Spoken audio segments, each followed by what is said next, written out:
Hello students, this is the extended video of previous topic. ठीक है, previous topic complete नहीं हुआ था, इस वीडियो में हम आगे कंटिन्यू करेंगे। तो स्नेल्स लॉ मैं आपको बता रही थी, जिसमें हम क्या लेते हैं, मीडियम के रिफ्रैक्टिव इंडेक्स को उसके एंगल के साइन कंपोनेंट से मल्टीप्लाई कर देते हैं। ठीक है, फॉर एग्जांपल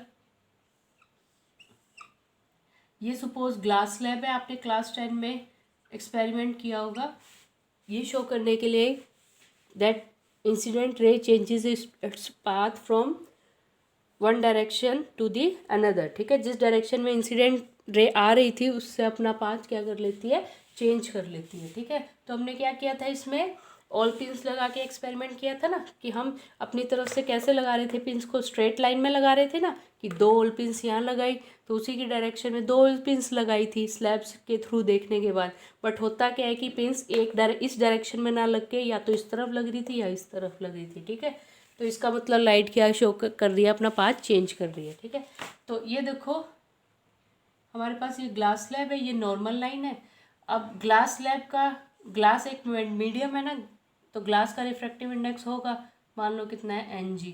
अब सराउंडिंग का मीडियम क्या है, इसका एयर मीडियम। ठीक है, तो लाइट कैसे एंटर करेगी, air to glass and then glass to air. सही है, लाइट कैसे एंटर करेगी, from air to glass and then glass to air. सही है, तो this is the incident ray. ठीक है, this is the incident ray, और इंसिडेंट रे नॉर्मल से कितने एंगल पे आती है, एंगल आई पे। ठीक है, इंसिडेंट रे नॉर्मल से कितने एंगल पे आ रही है, एंगल आई पे। ठीक है, अब देखो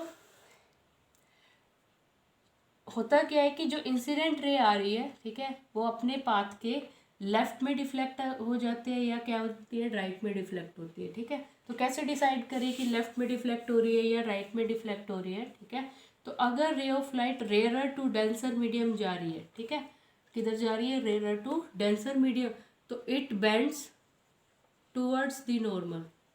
जो डॉटेड लाइन नॉर्मल बना रखी है ना, इसकी तरफ बेंड होगी। ठीक है, बेंड टूवर्ड्स नॉर्मल। ठीक है, और अगर रे ऑफ लाइट कैसे जा रही है, डेंसर टू रेयर, तो it bends away from normal. ठीक है, अब ये कैसे डिसाइड किया, ये आया है रिजल्ट स्नेल्स लॉ से। ठीक है, किससे रिजल्ट आया ये हमारा, स्नेल्स लॉ से। तो रेयर टू डेंसर जाए तो bend towards normal, denser to rare आए तो बेंड्स अवे फ्रॉम नॉर्मल। ठीक है, तो देखो ये एयर मीडियम किसकी तरह एक्ट करेगा, रेयर मीडियम की तरह। ठीक है, और ग्लास मीडियम किसकी तरह एक्ट करेगा, डेंसर की तरह। एयर किसकी तरह एक्ट कर रहा है, रेयर मीडियम, ग्लास किसकी तरह एक्ट कर रहा है, डेंसर की तरह। तो यानी ग्लास ज़्यादा स्पीड को अफेक्ट करेगा, किसकी स्पीड, लाइट की स्पीड। तो लाइट कैसे जा रही है, रेयर टू डेंसर, तो इट विल बेंड, जाना चाहिए था इसको straight, but it will bend towards the normal like this. ठीक है, कैसे बेंड कर रही है ये, टूवर्ड्स द नॉर्मल। तो ये रिफ्रैक्टेड रे है ना, रिफ्रैक्टेड रे कौन सी होती है, जो मीडियम चेंज करके दूसरे में चली जाए। ठीक है, तो ये एंगल जो है ना, ये this is the angle of refraction. ठीक है, ये कौन सा एंगल है, एंगल ऑफ रिफ्रैक्शन। सही है, अब ये देखो, ये पास होने के बाद डेंसर से कौन से मीडियम में जाएगी, एयर मीडियम। ठीक है, यहाँ पे भी दोबारा से मीडियम चेंज हो रहा है, बट अब ये कैसे मूव कर रही है, डेंसर टू रेयर। ठीक है, तो ये देखो ये स्ट्रेट लाइंस है, तो जितना ये एंगल है ये भी उतना ही रहेगा। क्यों, क्योंकि कौन सी प्रॉपर्टी से, ऑल्टरनेट एंगल की प्रॉपर्टी से। देखो एक ये लाइन है, एक ये लाइन है हमारे पास। ठीक है, ये इंसिडेंट रे आई, ठीक है, ये कैसे बेंड हो गई, टुवर्ड्स द नॉर्मल, तो ये एंगल आई, ये एंगल आर।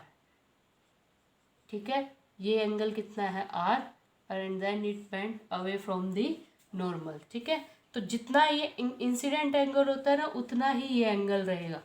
सही है, जितना इंसिडेंट एंगल है उतना ही कौन सा एंगल है, एमर्जेंट एंगल है हमारे पास। ठीक है, जितना इंसिडेंट एंगल है उतना ही कितना, कौन सा एंगल रहेगा हमारा, एमर्जेंट एंगल। तो ये डेंसर टू रेयर जा रही है, it will bend, denser to rare जा रही है तो it will bend away from the normal. ठीक है, तो ये एंगल आए। ठीक है, ये एंगल कौन सा हो जाएगा, जितना हमारा इंसिडेंट एंगल है उतना ही ये एंगल रहेगा। सही है, और ये दो रेज ये एमर्जेंट रे और ये इंसिडेंट रे, ये दो दूसरे के क्या होती है, पैरेलल होती है। ठीक है, तो आप लोग स्नेल्स लॉ अप्लाई कर सकते हैं। यहाँ पर कैसे अप्लाई करेंगे, यहाँ अप्लाई करो स्नेल्स लॉ को, कैसे, एन ए साइन ऑफ आई, है ना, एन ए को किससे मल्टीप्लाई कर दूँ, साइन आई से मल्टीप्लाई कर दूँ, इज इक्वल्स टू, है ना, यहाँ पे देखो जो इसका प्रोडक्ट रिजल्ट है वही रिजल्ट कहाँ कहाँ आएगा, सेकंड मीडियम में जब स्नेल्स लॉ लगाओगे वहाँ आएगा। तो सेकंड मीडियम में ग्लास मीडियम है ना, तो ग्लास का रिफ्रैक्टिव इंडेक्स कितना है, एन जी और sine of angle of R, और सेकंड मीडियम में एंगल कौन सा लाई कर रहा है, sine of angle of R. ठीक है, जो प्रोडक्ट रिजल्ट, यानी अगर इसकी वैल्यू, इन दोनों का मल्टीप्लिकेशन की वैल्यू क्या है 3, तो इन दोनों की मल्टीप्लिकेशन की वैल्यू भी क्या आनी चाहिए 3। ठीक है, तो ऐसा कब हो सकता है बताओ। अब देखो ये रेयर मीडियम और ये डेंसर मीडियम, तो एयर से ग्लास मीडियम में अगर जाएं तो glass is a denser medium, यानी एन जी की वैल्यू एन ए से क्या होगी, ज़्यादा। ठीक है, एयर कम अफेक्ट करती है लाइट की स्पीड को, ग्लास ज़्यादा अफेक्ट करती है, तो ग्लास का रिफ्रैक्टिव इंडेक्स क्या हो गया, ज़्यादा हो गया एयर से। ठीक है, तो देखो ये दोनों प्रोडक्ट का रिजल्ट क्या आना चाहिए, इक्वल आना चाहिए ना, तो एन की वैल्यू तो इंक्रीज कर गई, है ना, एन की वैल्यू क्या कर गई हमारी, इंक्रीज, तो इस एंगल की वैल्यू क्या होनी चाहिए, फिर डिक्रीज होनी चाहिए ना, एंगल की वैल्यू क्या होनी चाहिए, डिक्रीज होनी चाहिए, तभी ये प्रोडक्ट क्या रह सकता है, कांस्टेंट रह सकता है। ठीक है, सपोज 8 इंटू 8 का प्रोडक्ट आ रहा है 64, तो सपोज मुझे 64 ही रिजल्ट चाहिए। ठीक है, तो मैंने 8 के बजाय यहाँ पे वैल्यू लिख दी 16। ठीक है, 8 के बजाय यहाँ वैल्यू क्या लिख दी 16, यानी ये ए और बी दो वैल्यूज़ थी। ठीक है, सपोज 64 रिजल्ट हमारे पास आ रहा है, तो फर्स्ट वैल्यू मान लो 8 थी, सेकंड भी 8 थी। ठीक है, दोनों का प्रोडक्ट आ गया 64। अब तुम्हें कोई बोले कि 64 ही रिजल्ट तुम्हें लेकर आना है, तो ए की वैल्यू तुमने सपोज इंक्रीज कर दी, तो बी की वैल्यू क्या होनी चाहिए ताकि 64 रिजल्ट आ सके। ठीक है, बी की वैल्यू कितनी होनी चाहिए, 4, 16 4 जो कितना होता है 64। तो देखो अगर ए की वैल्यू इंक्रीज की है तो बी की वैल्यू 8 से क्या हो गई 4 हो गई ना, ताकि ये प्रोडक्ट वैल्यू क्या रह सके 64 रह सके। सही है, दो चीज़ों का प्रोडक्ट अगर 64 है, अब उसमें से ए की वैल्यू पहले 8 थी फिर 16 हो गई, यानी इंक्रीज कर गई ना, तो अगर ए की वैल्यू इंक्रीज कर रही है तो बी की वैल्यू को क्या होना पड़ रहा है, डिक्रीज होना पड़ रहा है, ताकि प्रोडक्ट क्या रह सके, कांस्टेंट। ठीक है, तो इसमें भी ऐसा ही हो रहा है कि रिफ्रैक्टिव इंडेक्स किसका ज़्यादा है, ग्लास का, किसका ज़्यादा है, ग्लास का। तो अगर ग्लास का रिफ्रैक्टिव इंडेक्स इंक्रीज कर रहा है तो ग्लास के आर एंगल को, ग्लास मीडियम में जो आर एंगल है उसकी वैल्यू क्या होनी चाहिए, डिक्रीज होनी चाहिए। ग्लास का रिफ्रैक्टिव इंडेक्स इंक्रीज कर गया तो ग्लास में जो एंगल है आर एंगल, उसकी वैल्यू क्या होनी चाहिए, डिक्रीज, तभी ये प्रोडक्ट क्या रह पाएगा, कांस्टेंट। तभी हमारा ये लाइट किधर बेंड कर रही है, इस आर को कम करने के लिए ना, कम कब होगा, देखो ये इंसिडेंट रे ऐसे आ रही है तो नॉर्मल से एंगल मेज़र करते हैं हम, कहाँ से एंगल मेज़र करते हैं, नॉर्मल से, तो नॉर्मल से हमने एंगल मेज़र किया। ठीक है, तो ये नॉर्मल एंगल कम रीडिंग कब देगा, जब ये लाइट रे इसके पास शिफ्ट हो। ठीक है, ऐसे रे आ रही थी, नॉर्मल के टूवर्ड्स शिफ्ट होनी चाहिए। क्यों शिफ्ट होगी ये नॉर्मल के टूवर्ड्स, क्योंकि इस मीडियम में एंटर करने पे एन जी इंक्रीज कर गया, तो इन दोनों का प्रोडक्ट किसके इक्वल आना चाहिए, एन ए साइन आई के इक्वल आना चाहिए। तो वो कब होगा, जब आर की वैल्यू क्या हो जाएगी, डिक्रीज। ठीक है, तो एन जी अगर इंक्रीज कर गया एन ए से, तो बट ऑब्वियस है आर की वैल्यू किससे कम होगी, आई की से कम होगी, तो इंसिडेंट एंगल ज़्यादा, एंगल ऑफ रिफ्रैक्शन क्या है, कम है। ठीक है, जैसे रिफ्लेक्शन में तो क्या लॉ था, angle of incidence is equals to angle of reflection, इसमें एंगल इक्वल नहीं रहते। ठीक है,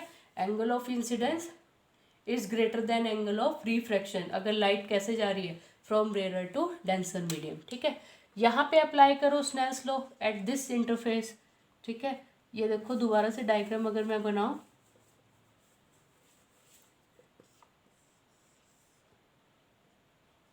ये हमारे पास कौन सी रे, इंसिडेंट रे, कितने एंगल पे आ रही है, आई एंगल पे। अब इसका क्या होगा, रिफ्रैक्शन, अब ये रेयर टू कैसे जा रही है, डेंसर।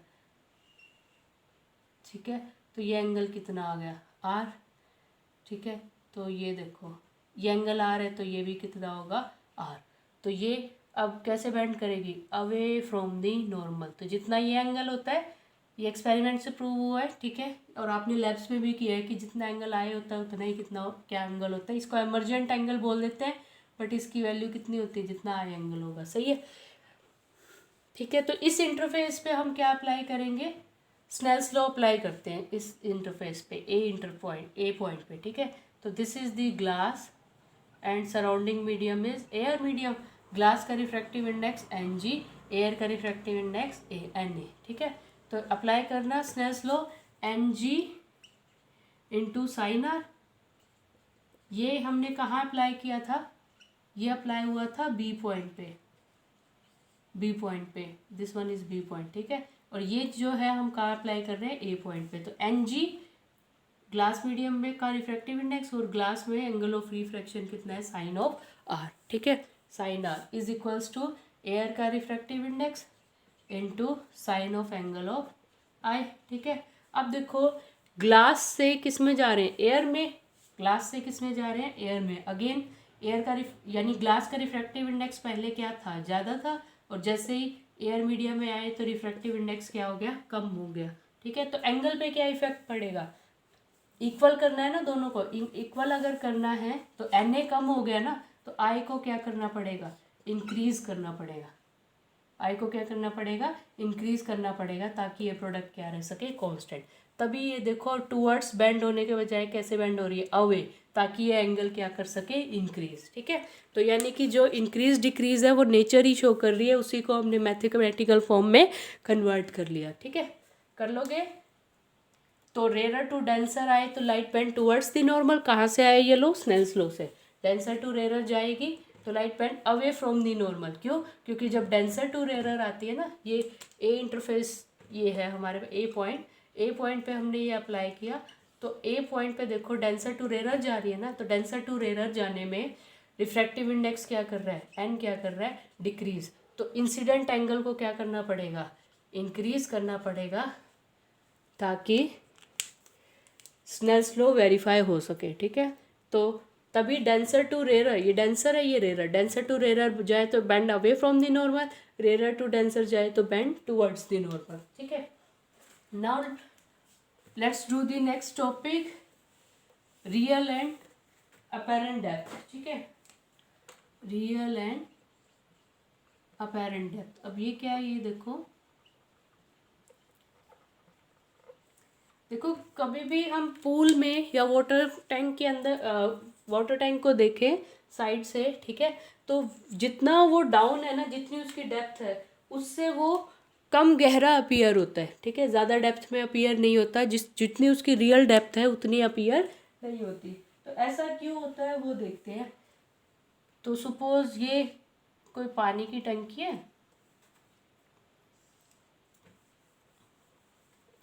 सपोज ये वाटर टैंक है, ठीक है। तो ये वाटर टैंक का बेस है, सही है। इसको थोड़ा बड़ा ले लेते हैं, ठीक है। ये वाटर टैंक का क्या है, बेस, और ये वाटर टैंक का टॉप पार्ट है, सही है। और अब सपोज आप बेस को देख पा रहे हैं, ठीक है, तो देख पा रहे हैं तो इसका मतलब क्या हो रहा होगा, बेस से लाइट आ रही होगी, अपनी खुद की लाइट नहीं होगी अगर, तो किसकी लाइट रिफ्लेक्ट कर रहा होगा, जो भी सनरेज एंटर कर रही थी उसकी लाइट को क्या कर रहा है, रिफ्लेक्ट। तो कोई रे ऑफ लाइट होगी जो सीधी ट्रेवल कर जाएगी, समझ लो, ठीक है। कोई रे ऑफ लाइट ऐसी है जो सीधी ट्रेवल कर गई, ठीक है। इसको थोड़ा इधर बना लेते हैं। ये हमारे पास बेस था, ठीक है। कोई रे ऑफ लाइट है जो सीधी ट्रेवल कर रही है, नॉर्मल वाली, ठीक है। नॉर्मल जो सरफेस के नॉर्मल डायरेक्शन में, या ऐसे समझ लो कि ये हमारे पास इंटरफेस है, ठीक है। सपोज पूल वाला ही एग्जांपल लें, तो एयर और वाटर, तो ये नॉर्मल लाइन है, तो नॉर्मल की अलोंग अगर कोई रे ऑफ लाइट आ रही है ना, नॉर्मल के अलोंग रे ऑफ लाइट आ रही है, तो वो रिफ्रैक्शन फॉलो नहीं करती, या ऐसे बोल सकते हो वो वहाँ पे रिफ्रैक्शन होती नहीं है, क्योंकि वो अपना पाथ चेंज नहीं करती, ठीक है। वन एक्सेप्शन इज देयर, कि अगर रे ऑफ लाइट किसके अलोंग ट्रेवल कर रही है, नॉर्मल के अलोंग, जिस डायरेक्शन में सरफेस का नॉर्मल है ना, उसी डायरेक्शन से रे ऑफ लाइट आ रही है, तो ना वो लेफ्ट जाएगी ना राइट जाएगी, वो सीधा जाएगी, ठीक है। तो इसी तरह से कोई रे ऑफ लाइट है, वो नॉर्मल के अलोंग ही ट्रैवल कर रही है, ना वो लेफ्ट गई ना राइट गई, ठीक है। अब सपोज कोई रे ऑफ लाइट थी, वो इस डायरेक्शन में आ रही है, सही है, ठीक है। ये वाटर मीडियम है और ऊपर कौन सा मीडियम है, एयर मीडियम है। कौन सा मीडियम है, एयर मीडियम। तो रिफ्रैक्टिव इंडेक्स एयर का Na, वाटर का कितना है Nw। तो कौन सा केस बनेगा, ये वाटर से एयर में जा रही है ना, डेंसर टू रेयरर। कौन सा केस बनेगा, डेंसर टू रेयरर, ठीक है। तो डेंसर टू रेयरर की तरफ हमारी रे ऑफ लाइट जा रही है। तो अब इसकी बेंडिंग देख लेते हैं कैसे होएगी। तो ये नॉर्मल, ये क्या आ गया, नॉर्मल। और ये कौन सी रे है, इंसिडेंट रे, ठीक है। तो डेंसर टू रेयरर जाने का मीनिंग क्या हुआ, it will bend away from normal. Denser to rare जाने का मीनिंग क्या हुआ, it will bend away from normal, ठीक है। तो हमारा जो ब्रेन है ना, वो लाइट के पाथ चेंज को डिटेक्ट नहीं कर पाता, ठीक है। उसके लिए लाइट कैसे ट्रैवल कर रही है, स्ट्रेट ट्रैवल कर रही है। हमारा ब्रेन, हमारी जो रेज कैप्चर होती है ना, वो इस तरह से कैप्चर होती है कि वो बेंडिंग ऑफ लाइट को फील नहीं कर पाता, ठीक है, सेंस नहीं कर पाता। उसके लिए हमेशा लाइट कैसे ट्रैवल कर रही है, स्ट्रेट। तो ऑल्दो यहाँ पे बेंडिंग हुई है, बट हमारी आई क्या कर नहीं कर पाएगी, डिटेक्ट नहीं कर पाएगी। तो रे ऐसे आ रही है ना, तो ब्रेन इसको कैसा समझेगा कि ये स्ट्रेट आ रही है, तो इसको इस पॉइंट से आता हुआ समझेगा ये। दोबारा सुनो, जो हमारा ब्रेन है वो लाइट की बेंडिंग को डिटेक्ट नहीं कर पाता। तो ऑल्दो ये बेस से लाइट आ रही थी, ठीक है, और यहाँ पे बेंडिंग भी हो रही है, तो हमें कोई भी लाइट बेंड होती हुई अपीयर नहीं होती, कोई भी ऑब्जेक्ट की इमेज बेंडिंग होती हुई अपीयर नहीं होती, ठीक है। हमारा ब्रेन रेस को कैसे डिटेक्ट करता है, स्ट्रेट लाइन में डिटेक्ट करता है, ठीक है। तो ऑल्दो यहाँ बेंडिंग हो रही है, बट हमारा यहाँ पे सपोज किसी ऑब्जर्वर की आई है, देख रहा था ऑब्जर्वर, ठीक है। तो ऑब्जर्वर के लिए ये रे कैसे आ रही है, स्ट्रेट आ रही है, तो मतलब इसको पीछे डायरेक्शन में इंक्रीज कर दो, ठीक है। तो ये तो वाटर टैंक की रियल डेप्थ है। डेप्थ कहाँ से मेजर करते हैं, सरफेस से।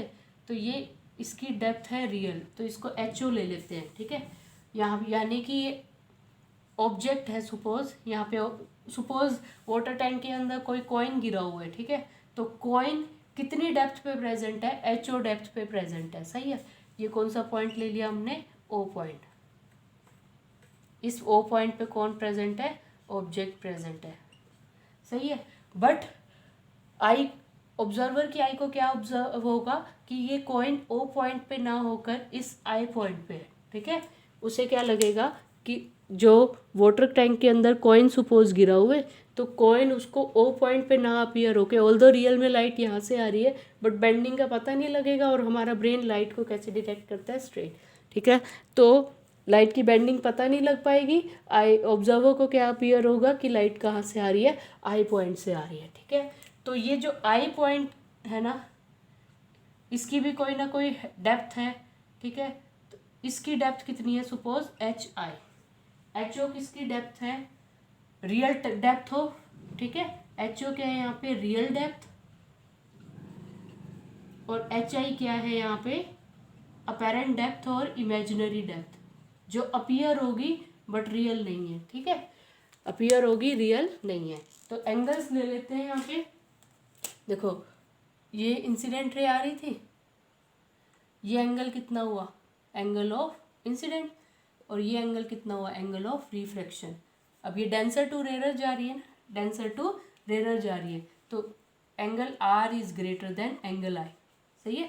डेंसर टू रेयर जा रही है, तो ये एंगल स्मॉल है, bend away from the normal ना, अवे होने से क्या होगा, R वैल्यू इंक्रीज करेगी, तो R की इज ग्रेटर देन I, सही है। अगर ये I है तो ये एंगल भी कितना होगा, I, ये नॉर्मल के अलोंग लाइन है, ठीक है। तो ऑल्टरनेट एंगल की प्रॉपर्टी से ये दोनों भी क्या हो जाएंगे, एंगल I, सही है। अब ये देखो, ये दोनों पैरेलल लाइंस और ये इसको कट कर रही है, तो कॉरस्पॉन्डिंग एंगल प्रॉपर्टी से ये भी कितना हो गया, एंगल R, सही है। ये एंगल R है तो ये भी एंगल R है, कौन सी प्रॉपर्टी से, कॉरस्पॉन्डिंग एंगल की प्रॉपर्टी से, सही है। और ये एंगल I है तो ये भी एंगल I है, कौन सी प्रॉपर्टी से, ऑल्टरनेट एंगल की प्रॉपर्टी से, सही है। चलो, ये पॉइंट O है, ये पॉइंट I है, ये सपोज है A पॉइंट, ये सपोज कितना है, B पॉइंट, ठीक है। तो हमारे पास सारी नेमिंग हो गई। अब यहाँ अप्लाई करेंगे हम स्नेल्स लॉ। देखो रिफ्रैक्शन की वजह से क्या होता है कि अगर हम किसी वाटर टैंक के बेस को देख रहे हैं या स्विमिंग पूल के बेस को देख रहे हैं तो वो जितनी गहराई पे है ना उतना फील नहीं होता, उससे ऊपर फील होता है। ठीक है, कितनी हाइट पे फील हो रहा है, HI इमेजिनरी हाइट पे फील हो रहा है। क्यों? क्योंकि यहाँ पे क्या बन रही है, इमेज बन रही है। क्यों? क्योंकि ये देखो दो रिफ्रैक्टेड रेज है ना, एक रिफ्रैक्टेड रे नॉर्मल के अलोंग थी, वो तो बेंड ही नहीं होती। एक रिफ्रैक्टेड रे ये है, बट हमारा आई इसको कैसे डिटेक्ट करेगा, स्ट्रेट। तो दोनों रेज यहाँ मीट कर रही है ना, तो ये पॉइंट कौन सा पॉइंट है, जहाँ पे इमेज बन रही है किसकी, अगर यहाँ पे सपोज कोई कॉइन है या टैंक का कोई पॉइंट है, उसकी इमेज यहाँ बन रही है। सही है, यहीं पे क्यों बनाए, क्योंकि यहाँ पे एक रिफ्रैक्टेड रे और ये भी ये दोनों रेज मीट कर रही है ना, रिफ्रैक्टेड रे, तो यहाँ पे क्या बन जाएगा, आई। ठीक है, अब अप्लाई करेंगे हम स्नेल्स लॉ। तो एयर मीडियम के रिफ्रैक्टिव इंडेक्स को मान लो N1 ले लेते हैं, और वाटर के रिफ्रैक्टिव इंडेक्स को क्या ले लेंगे हम, सपोज N2। ठीक है, तो यहाँ पर हम क्या अप्लाई कर देते हैं, स्नेल्स लॉ। तो देखो इस मीडियम में, वाटर मीडियम में रिफ्रैक्टिव इंडेक्स कितना है, N2, और इस वाटर मीडियम में एंगल कितना है, I, N2 इंटू साइन आई। ठीक है, एयर मीडियम में एंटर हुए तो रिफ्रैक्टिव इंडेक्स कितना है, N1। ठीक है, एयर का रिफ्रैक्टिव इंडेक्स N1, और एयर में angle of, sine of angle of क्या ले लोगे, R, sine of angle of क्या ले लेंगे आप, R ले लेंगे। ठीक है, अब ये देखो ये एंगल क्या होगा हमारा, वेरी वेरी स्मॉल। ठीक है, ये एंगल क्या है, मतलब एक रे यहाँ से आ रही है, एक इससे थोड़ा सा ही डेविएट हुई है। ठीक है, थोड़ा सा ही दूर से ही डिस्टेंस प्रेजेंट है, तो दोनों बिल्कुल पास पास है। तो अगर एंगल स्मॉल होता है ना, तो मैथ्स की प्रॉपर्टी है, तो साइन थीटा को हम क्या लिख सकते हैं, थीटा, और इसको क्या लिख सकते हैं, टेंजेंट थीटा। यानी एंगल स्मॉल हो तो साइन थीटा को थीटा लिख सकते हैं और टेंजेंट थीटा को भी थीटा लिख सकते हैं।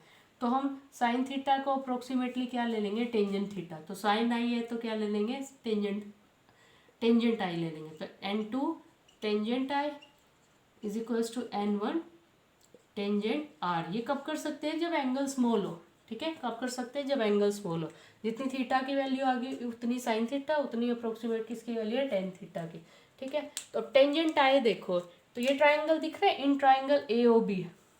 कौन सा ट्राइंगल है, AOB। AOB ट्राइंगल में टेंजेंट आई कितना होगा, टेन आई कितना होगा, P/B। तो थीटा के अपोजिट परपेंडिकुलर AB, और बेस कितना है, AB/OB। AOB ट्राइंगल में टेंजेंट आई कितना है, परपेंडिकुलर बाय बेस AB/OB। ठीक है, तो N2 इंटू AB/OB लिख दिया is equals to N1। Tangent R ले लो। अब इस ट्राइंगल में देखो AIB में कौन सा ट्राइंगल, इन ट्राइंगल AIB में देखो टेंजेंट R लेना हमें। Tangent R is equals to AB/IB, AB/IB। तो पुट कर दो टेंजेंट R की वैल्यू यहाँ पर AB/IB। ठीक है, तो AB से AB तो कैंसिल आउट हो गया हमारा। OB देखो क्या है, OB क्या है, HO, N2/HO। ठीक है, और N1/IB, IB क्या है, HI। ठीक है, इसको क्या लिख दें, N2/N1 is equals to HO/HI। N2/N1 is equals to HO/HI। ठीक है, N2/N1 is equals to HO/HI। तो HO क्या है, रियल डेप्थ, ठीक है, और HI क्या है यहाँ पे, अपेरेंट डेप्थ। इतनी डेप्थ पे फील होगा, HI डेप्थ पे फील होगा, रियलिटी में इससे ज़्यादा डेप्थ पे प्रेजेंट है, अपेरेंट डेप्थ। सही है, N2/N1 is equals to HO/HI is equals to real depth by apparent depth. यानी real depth by apparent depth किससे रिलेटेड है, रिफ्रैक्टिव इंडेक्स से। ठीक है, तो रिफ्रैक्टिव इंडेक्स सेकंड किसका था,